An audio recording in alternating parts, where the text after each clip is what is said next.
Welcome to Reporter 247 channel. Ukraine's ongoing counteroffensive has revealed two notable aspects.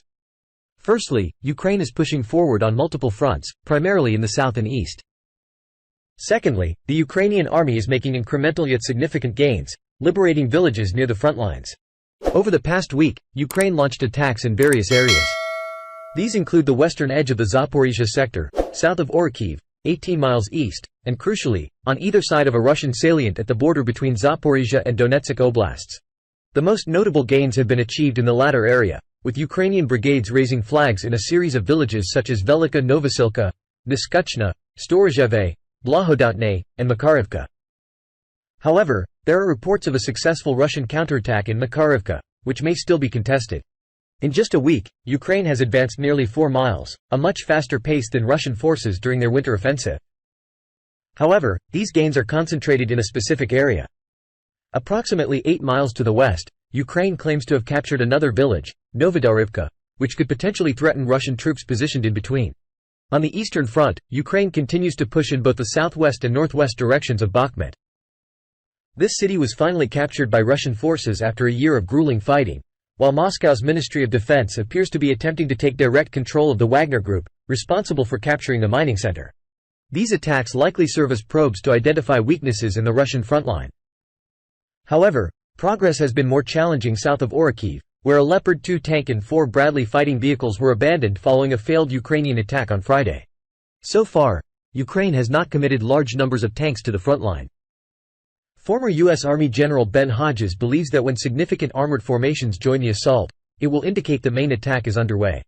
Currently, only 2 or 3 out of the 9 brigades equipped with Western training and equipment are engaged. The offensive, expected to continue into the summer, is still in its preliminary stages. Last week's devastating flooding, caused by the breach of the Nova Kakhovka Dam, has likely favored Russia, making it more challenging for Ukraine to contemplate a risky marine attack over the expanded Dnipro Delta, despite some Russian defensive positions being inundated.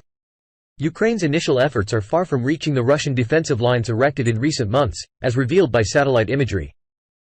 These defensive lines lie approximately 8 to 10 miles further south than the areas where Ukraine has made the most progress, namely the villages south of Velika Novosilka.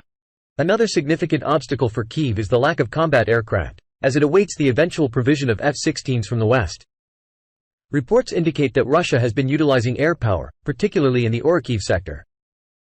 If Ukrainian forces appear close to a breakthrough, it could be perilously easy for Russia to neutralize the advance. Russian ultranationalist Igor Girkin expressed hope that Russia is adopting a strategy of flexible defense on his Telegram channel. He suggested allowing Ukrainian forces to advance beyond their air defenses, only to subject them to a counterattack and reverse some of their gains.